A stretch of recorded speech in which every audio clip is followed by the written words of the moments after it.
ನಾನು big boss ಮತ್ತು big boss ಟೀಮ್ಗಳಿಗೆ ನೇರವಾಗಿ ಚಾಲೆಂಜ್ ಮಾಡಕ್ಕೆ ಇಷ್ಟಪಡ್ತೀನಿ.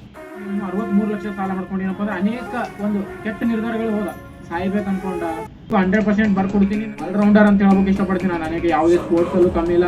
ಮತ್ತು ನಿಮ್ಗೆ ಗೊತ್ತೇದಲ್ಲ ನಮ್ಮ ಉತ್ತರ ಕರ್ನಾಟಕ ಮಂದಿ ಹೆಂಗಂತ ಯಾವುದಕ್ಕೂ ಬಿಟ್ಟು ಕೊಡಲ್ಲ. ಇನ್ನೂ ಭಾಳಷ್ಟು ಕತೆ ಇದೆ ನನಗೆ ಹೇಗೆ ಲೈಫ್ ಚೇಂಜ್ ಆಯಿತು, ನಾನು ಇಲ್ಲಿರೋ ಕಲೆಗಳು ಎಲ್ಲ ನಿಮ್ಗೆ ಹೇಳಕ್ಕೆ ಇಷ್ಟಪಡ್ತೀನಿ. ನಾನು ಮೊದಲೇ ಸಿಂಗರು ಮತ್ತು ಡ್ಯಾನ್ಸರು ಆಲ್ರೌಂಡರ್ ಅಂತ ಹೇಳ್ಬೇಕು ಇಷ್ಟಪಡ್ತೀನಿ. ನಾನು ಎಲ್ಲರಂಗ ನಾವಲ್ಲ, ನನ್ನಂಗ ಯಾರೂ ಇಲ್ಲ. ಮೊದಲನೇದಾಗಿ ಬಿಗ್ ಬಾಸ್ ಮತ್ತು ಬಿಗ್ ಬಾಸ್ ಟೀಮ್ದವರಿಗೆ ನಾನು ಧನ್ಯವಾದ ಹೇಳಕ್ಕೆ ಇಷ್ಟಪಡ್ತೀನಿ. ಯಾಕಪ್ಪ ಅಂದ್ರೆ ಈ ಸತಿ ನೀವೇನು ಈ ಸಾಮಾನ್ಯ ಜನರಿಗೆ ಒಂದು ಅವರಲ್ಲಿರೋ ಕಲೆಯನ್ನು ನೀವು ಹೊರ ತೆಗಿಲಾಕ ಬಿಗ್ ಬಾಸ್ ಒಳಗೆ ಆಯ್ಕೆ ಮಾಡ್ಕೊಳ್ತೀರಲ್ಲ, ಅದಕ್ಕೆ ಭಾಳ ಸಂತೋಷ ಆಗ್ತದೆ. ನನ್ನ ಹೆಸರು ವೀರಭದ್ರ, ನನ್ನ ತಂದೆ ಹೆಸರು ಬಂಗಾರ ಶೆಟ್ಟಿ. ನಾನು ಮೊದಲನೇದಾಗಿ ಉತ್ತರ ಕರ್ನಾಟಕದವನು. ನಾನು ಹಾಗೆ ಹೆಮ್ಮೆ ನಾಡು ಶರಣರ ಬೀಡು ಕಲಬುರಗಿದವನು ಅಂತ ನಾನು ಹೆಮ್ಮೆಯಿಂದ ಹೇಳ್ಕೊತೀನಿ. ನಾನು ಬಿಗ್ ಬಾಸ್ ಮತ್ತು ಬಿಗ್ ಬಾಸ್ ಟೀಮ್ದವರಿಗೆ ನೇರವಾಗಿ ಚಾಲೆಂಜ್ ಮಾಡಕ್ಕೆ ಇಷ್ಟಪಡ್ತೀನಿ. ನಾನು ಏನಾದರೂ ಬಿಗ್ ಬಾಸಿಗೆ ಬಂದ್ರೆ, ನೀವೇನಾದ್ರೂ ಆಯ್ಕೆ ಮಾಡ್ಕೊಂಡ್ರೆ ನನ್ನ ಕತೆ ಏನಪ್ಪ ಅಂದ್ರೆ ಅದೆಷ್ಟೋ ನೊಂದು ಹೃದಯಗಳಿಗೆ ಸ್ಫೂರ್ತಿ ಆಗ್ತದೆ. ಈಗ ಸಾಯ್ಬೇಕಂತ ಅನ್ಕೊಂಡ್ರಿಗೆ ಬದುಕಬೇಕನ್ನೋ ಆಸೆ ಬರ್ತದೆ. ಯಾಕಪ್ಪ ಅಂದ್ರೆ ನಾನೇನು ಗೆದ್ದವನಲ್ಲ, ನಾನು ಸೋತವನು. ಮತ್ತಂಗೆ ನಾನು ಇನ್ನೂ ಸೋಲಲ್ಲೇ ಇದ್ದೀನಿ. ನಾನು ಏನಪ್ಪ ಅಂದ್ರೆ ಈ ತಪ್ಪು ಮಾಡಿ ಸಲಿಂದು ಈ ಸಾಲ ಮಾಡ್ಕೊಂಡು 63 ಲಕ್ಷ ಸಾಲ ಮಾಡ್ಕೊಂಡು ಏನಪ್ಪ ಅಂದ್ರೆ ಅನೇಕ ಒಂದು ಕೆಟ್ಟ ನಿರ್ಧಾರಗಳು ಹೋದ ಸಾಯ್ಬೇಕು ಅನ್ಕೊಂಡ. ಆದ್ರೆ ಏನಪ್ಪ ಅಂದ್ರೆ ನಾನು ಮತ್ತ ನನ್ನ ಮನ್ಸಿಗೆ ಹೇಳ್ತೈತಿ, ನೀನು ಸತ್ರ ಏನು ಬರಲ್ಲ, ಏನೋ ಸಾಧನೆ ಮಾಡಬೇಕು. ಆದ್ರೂ ಇನ್ನೂ ಸಾಲದಲ್ಲೇ ಇದ್ದೀನಿ. ಬಟ್ ಆದ್ರೆ ಇನ್ನೂ ಛಲ ಬಿಟ್ಟಿಲ್ಲ. ನೀವೇನಾದ್ರೂ ಬಿಗ್ ಬಾಸ್ ಸೆಲೆಕ್ಟ್ ಮಾಡಿದ್ರ ನಾನು ಬಿಗ್ ಬಾಸ್ ಅಲ್ಲಿ ಬಂದು ನನ್ನ ಕಥೆನ ಹೇಳಕ್ ಇಷ್ಟಪಡ್ತೀನಿ. ಈಗ ಏನಪ್ಪ ಅಂದ್ರೆ ಯುವಕರೇನು ಅಡ್ಡದಾರಿ ಹಿಡಿತದ್ರ, ಆ ಅಡ್ಡದಾರಿ ಏನಪ್ಪ ಅಂದ್ರೆ ಅಡ್ಡದಾರಿಯಿಂದ ಹೊರ ಬರೋಂತ ಒಂದು ದಾರಿ ಆಗ್ತದ.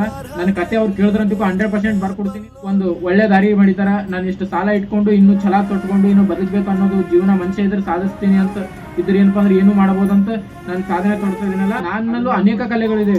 ಅನೇಕ ಕಲೆ ಅಂದ್ರೆ ಒಂದಲ್ಲ ಎರಡಲ್ಲ, ಆಲ್ರೌಂಡರ್ ಅಂತಾನೆ ಹೇಳ್ಬೋದು. ಹೆಮ್ಮೆಯಿಂದ ಹೇಳ್ಕೊತೀನಿ. ನಾನು ಸಿಂಗರು, ಅನೇಕ ಕಥೆಗಳು ಬರ್ದೀನಿ, ನಾಟಕಗಳು ಬರ್ದೀನಿ, ಅನೇಕ ನಾಟಕಗಳಲ್ಲಿ ಆಕ್ಟಿಂಗ್ ಮಾಡೀನಿ, ಅನೇಕ ಪ್ರಶಸ್ತಿಗಳನ್ನು ಸುಧಾ ನನ್ನಲ್ಲಿವೆ. ನಾನು ಒಂದಕ್ಕೆ ಬಿಗ್ ಬಾಸ್ ಬಂದ್ರೆ ಯಾವುದಕ್ಕೂ ಕಮ್ಮಿ ಇರಲ್ಲ.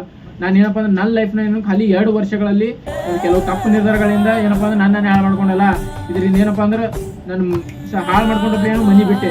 ಆ ಮನೆ ಬಿಟ್ಟ ಮೇಕೇನು ಒಂದು ಊಟಕ್ಕೆ ಸುಧಾ ಪರದಾಳ ಪಡ್ತು. ಅಲ್ಲೈತೆ ಅಲ್ಲಿ ಕೆಲಸ ಮಾಡಿದೆ. ಆದ್ರೂ ನನ್ನ ಲೈಫ್ ಸೆಟ್ಲ್ ಆಗ್ತಿಲ್ಲ. 2 ವರ್ಷದಾಗ ಇಷ್ಟು ಹಾಳು ಮಾಡ್ಕೊಂಡೆ. ಖಾಲಿ ನಾನು ಮತ್ತೆ 1 ವರ್ಷ ಏನಪ್ಪ ಅಂದ್ರೆ ಕೆಲಸ ಮಾಡಕ್ಕೆ ನಿಂತ 1 ವರ್ಷದಾಗ ಖಾಲಿ 1 ಲಕ್ಷ ರೂಪಾಯಿ ದೋಡ್ಸ್ಲಕ್ಕೆ ಆಗಲಿಲ್ಲ ನನ್ನ ಕೈಲಿ. ಅದರಿಂದ ಹಣ 63 ಲಕ್ಷ ಕಳೆದೆ. ಆದ್ರೆ ಗಳಿಸೋಕೇನು 1 ಲಕ್ಷ ಆಗಲಿಲ್ಲ.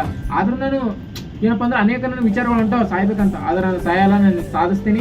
ಬಟ್ ಅದು ನನ್ನ ಇನ್ನೂ ಭಾಳಷ್ಟು ಕತೆ ಇದೆ. ನಾನು ಹೇಗೆ ಲೈಫ್ ಚೇಂಜ್ ಆಯಿತು, ನನ್ನ ಇಲ್ಲಿರೋ ಕಲೆಗಳು ಎಲ್ಲ ನಿಮ್ಗೆ ಹೇಳಕ್ಕೆ ಇಷ್ಟಪಡ್ತೀನಿ. ನಾನು ಮೊದಲೇ ಸಿಂಗರು ಮತ್ತು ಡ್ಯಾನ್ಸರು ಆಲ್ರೌಂಡರ್ ಅಂತ ಹೇಳ್ಬೇಕು ಇಷ್ಟಪಡ್ತೀನಿ. ನಾನು ನನಗೆ ಯಾವುದೇ ಸ್ಪೋರ್ಟ್ಸ್ ಅಲ್ಲೂ ಕಮ್ಮಿ ಇಲ್ಲ. ಮತ್ತು ನಿಮ್ಗೆ ಗೊತ್ತೇದಲ್ಲ ನಮ್ಮ ಉತ್ತರ ಕರ್ನಾಟಕ ಮಂದಿ ಹೆಂಗಂತ ಯಾವುದಕ್ಕೂ ಬಿಟ್ಟು ಕೊಡಲ್ಲ. ಮೊದಲನೇದು ಮತ್ತು ಈ 12 ಸೀಸನ್ನೇ ಬೇರೆ, ಈ 13ನೇ ಸೀಸನ್ನೇ ಬೇರೆ. ಮತ್ತು ಒಂದು ಡೈಲಾಗ್ ಹೇಳಕ್ಕೆ ಇಷ್ಟಪಡ್ತೀನಿ, ಎಲ್ಲರಂಗ ನಾವಲ್ಲ, ನನ್ನಂಗ ಯಾರೂ ಇಲ್ಲ.